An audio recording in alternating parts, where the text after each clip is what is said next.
My name is Grace Miller, and according to my family, I've never really amounted to much. I don't have a husband, no kids, no house to call my own. Just a simple apartment, a government paycheck, and a life that, to them, looks small and sad. I was sitting in a wooden courtroom on a rainy Thursday morning, watching my sister's lawyer tear my life apart with a well-rehearsed smile. The overhead lights buzzed faintly, and the air smelled like paper and old coffee. I sat perfectly still as he told the judge that I was unfit to handle my own money. He said it as if it were a kindness. "Your Honor, we're not here out of malice," he began, holding his hands in that fake prayer position lawyers love. "We're simply concerned. Grace doesn't have the structure or support system to manage even a modest inheritance." Then he gestured toward Lauren like she was a saint. "Her sister is willing to step in, to help." I didn't speak. I didn't flinch. My hands rested in my lap, and my face held the same expression I'd worn at every family dinner for the last 10 years. Neutral, detached, empty enough for them to believe I didn't care. Lauren was sitting 2 tables over, dressed in a soft gray suit like she was attending a funeral she didn't plan to cry at. Her husband, Ethan, sat beside her, legs crossed, a smug little half-smile tugging at the corner of his mouth. I could see the satisfaction in his eyes. They thought this would be easy.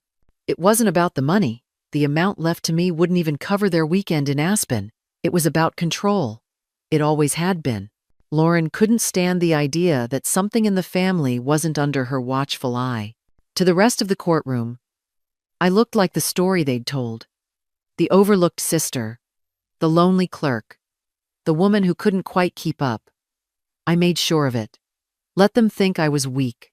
Let them feel confident, because underneath all that silence, something was shifting. Not rage exactly, not grief either. It was colder than that, sharper, like the moment a diver hits the water, slicing through calm with precision and power. They didn't know what I did for a living. They never really asked. I let them believe the version of me they preferred, the harmless one, the one they could ignore. The lawyer's voice faded as I watched him perform for the judge. He leaned on every insult disguised as concern. No marriage. No home. No direction. He looked right at me when he said that last part, like he expected me to cry or plead. I just blinked once. In their story, I was invisible. But stories can change, especially when the wrong people start believing their own fiction. I wasn't here to prove anything. I was here to watch what happened when the truth walked into the room. And it was almost time. Lauren was always the one with the spotlight. From the time we were kids, everything she did turned into a success story. Homecoming queen, Ivy League grad, married to Ethan before she turned 30. To our parents, she was the dream come true, the one who made all the right choices. Ethan showed up with a 6-figure smile and a tailored blazer. He spoke in polished sound bites, all confidence and charm. And my parents ate it up. To them, he was the symbol that Lauren had made it. They adored him. Every dinner, every family holiday, he was the center of the room. I once brought a boyfriend home who worked in cybersecurity, and my mom couldn't remember his name by dessert. Ethan's wine preferences, though, that was dinner table gospel. I played the role they needed me to play. The supportive little sister with the stable job, and not much else going on. I never tried to compete. I knew I wouldn't win. In our family, success wasn't measured by impact, but by gloss. The will reading was held in a cramped office that smelled like old files and lemon cleaner. Lauren and Ethan sat across from me, both perfectly composed. The lawyer cleared his throat, then began reading what might as well have been a script from every holiday dinner for the last 15 years. Everything went to Lauren. The house, the savings, the investments, even the family cabin upstate. The reason? Stability and proven responsibility. Ethan put a hand on my shoulder when it was done. His voice dipped into that fake concern register he used when he wanted to sound generous. "We'll make sure you're looked after, Grace." Like I was some forgotten aunt who needed care. I smiled and nodded. There was no point in arguing. The decision had already been made, probably long before our parents passed. I wasn't the one they built the future around. Lauren glanced at me like she expected me to break down, maybe cry, maybe protest, but I didn't give her that. I just sat there and listened, my hands folded, my face unreadable. In that moment, I understood something I had always suspected. They hadn't just written me out of the will, they'd written me out of the story of our family. I was the background character in a movie they directed, and my part had just been cut. But here's the thing about people who get ignored. We see everything. We remember more than they think. And we learn how to move without making noise. Most days, I entered through the side gate of the Naval Intelligence Command, badge around my neck, uniform crisp, and face unreadable. The building didn't look like much from the outside. Just another federal structure in Arlington, tucked between parking garages and security checkpoints. Inside, it was a fortress. No windows. No phones. Thick steel doors sealed behind me, one after another, until I was deep inside the classified core. We called it the vault, but officially, it was a SCIF, a sensitive compartmented information facility. I spent my days inside that sealed silence, staring at patterns that could save lives or start wars. My job wasn't glamorous, but it was vital. I analyzed signal intelligence from across the globe, financial chatter, encrypted messages, rogue movements that didn't line up with the surface-level noise. I could track a suspicious transfer of funds from a fake charity in Brussels to a flagged node in Djibouti. I could tell you what it meant and where it was going next. Back home, they thought I managed spreadsheets. Something about logistics, maybe payroll. I never corrected them. Not because I couldn't, but because I didn't want to watch them shrug off something they'd never understand. In that room, behind layers of clearance and silence, I wasn't invisible. I was the one who noticed what others missed. I caught patterns no algorithm could predict. My CO once said I could hear ghosts moving through numbers. That's when the nickname started Ghostwatch. It stuck. I wore it with pride, because even if no one clapped or sent thank you cards, I knew the truth. My work mattered. I mattered. And every time my sister called me cute for staying in the service so long, or Ethan made a joke about me, staring at charts all day, I smiled politely. Then I went back to guarding secrets they didn't even know existed. Thanksgiving at my parents' house always looked like a catalog photo.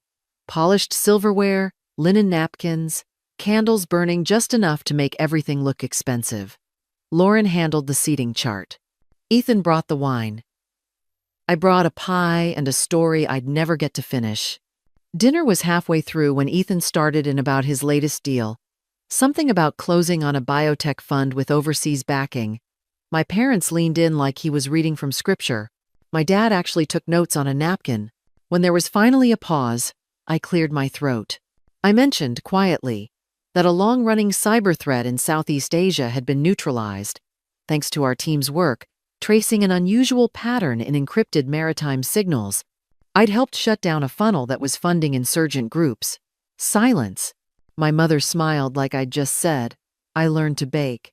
That's nice, dear, she said, before turning to Ethan. Did you say Singapore or Shanghai? He clarified.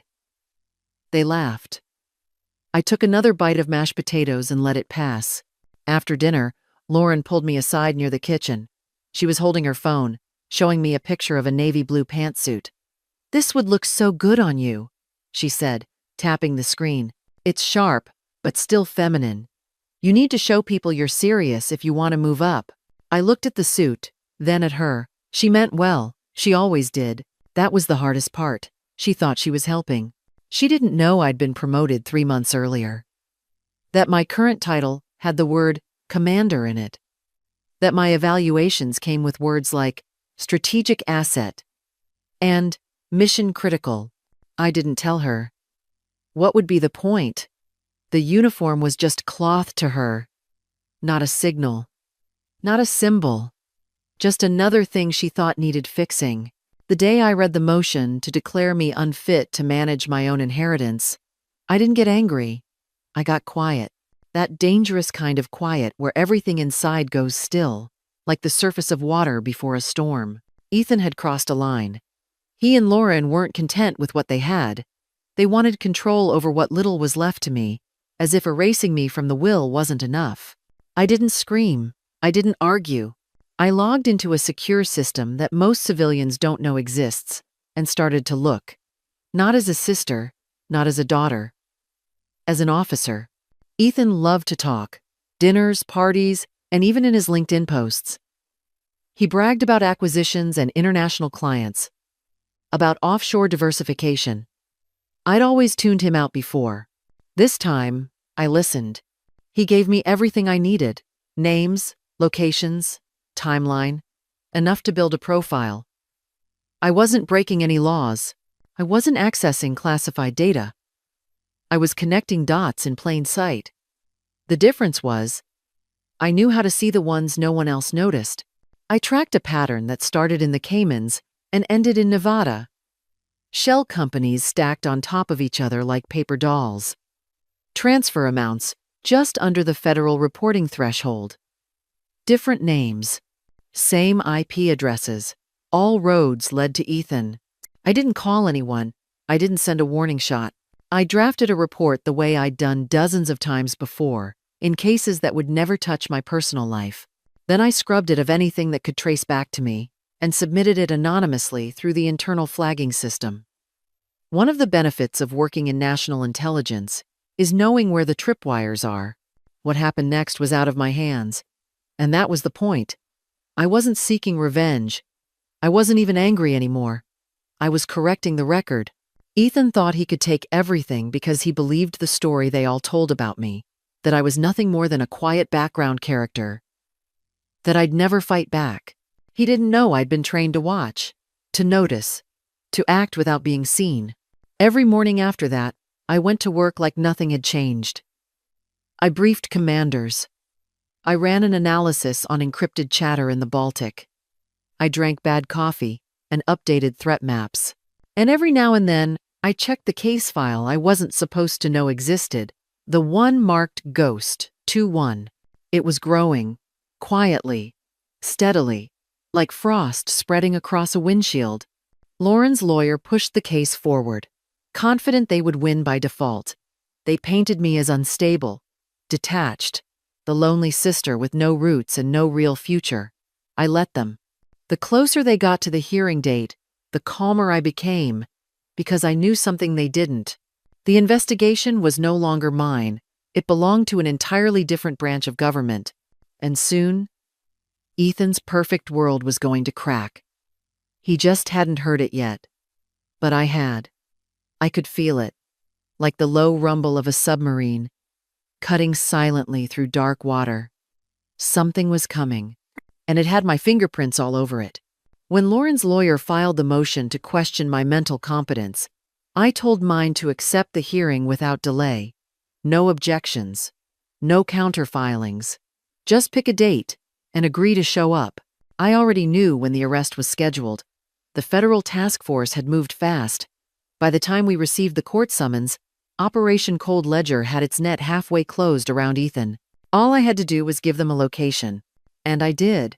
A public courtroom, downtown D.C., 10 a.m. on a Monday. The judge would be there, Lauren would be there, Ethan would be there. So would 2 federal agents in plain clothes, waiting for my signal. It felt strange to go to work those days like everything was normal. But it wasn't hard. Discipline was muscle memory by now. I reviewed classified assessments, signed off on risk reports, and briefed a visiting admiral on cyber exposure routes out of North Africa, all while knowing that my family was moving deeper into the trap they'd laid for me. Lauren didn't sense it. She was too busy playing benevolent executioner. She left a voicemail the week before the hearing, saying she hoped I'd understand this was for the best. Her tone was rehearsed compassion. She was practically glowing with righteousness. Ethan didn't call. He probably thought the matter was beneath him, the kind of thing lawyers and wives handled. That weekend, I polished my dress uniform and set it back in the closet. I wouldn't be wearing it to court. That would have ruined the performance. I needed to look exactly like the image they had of me. Neutral. passive, forgettable. The night before the hearing, I barely slept. Not from nerves, from anticipation. This was the moment I'd been preparing for, without even realizing it. Years of letting them think I was smaller than I was. Years of giving them enough rope. When I walked into the courtroom, Lauren looked radiant. Ethan wore a dark gray suit, his watch gleaming under the lights. Their lawyer, a man named Holloway, had a leather binder and a tone that could charm snakes. I nodded politely, took my seat alone. They thought this would be a funeral, my quiet legal burial. They were wrong. It was an ambush. And every word they said from this point on would only make the collapse more dramatic. Holloway stood and began laying out his version of my life. Every phrase was crafted for maximum condescension. A life of service with little social connection, no history of financial independence. A woman defined more by loyalty than leadership. He spoke as if he were reading an obituary. I let him go on. The longer he talked, the better it would land. Because the moment was coming, I had timed it down to the minute. At 10:27 a.m., right as Holloway raised his voice to emphasize that I lacked purpose, two men in dark blue suits stood from the back of the courtroom. Quiet, deliberate, like the tide rising. And just like that, the hearing wasn't about me anymore. It was about Ethan, his past, his crimes, his reckoning. And I hadn't said a word. The lawyer's voice filled the courtroom like a sermon. Smooth, self-assured, practiced. He paced slowly as he painted the final picture. A woman with no family ties, no meaningful assets, no real direction.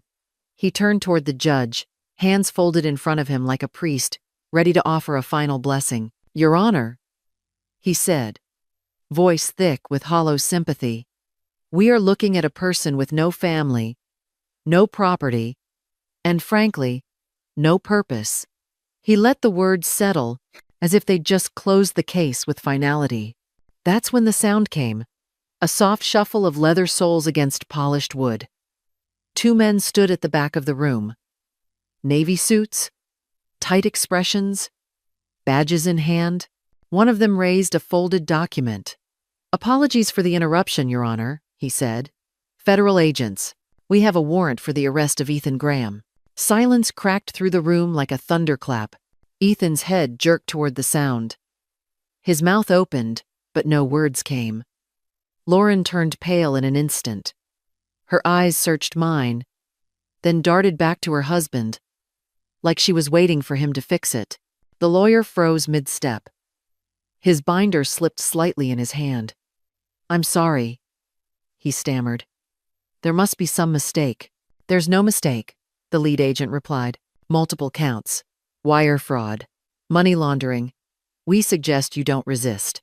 The agents moved forward, slow and steady. Not rushed. Not aggressive. Just certain. The kind of certainty that fills a room like cold water. I didn't move.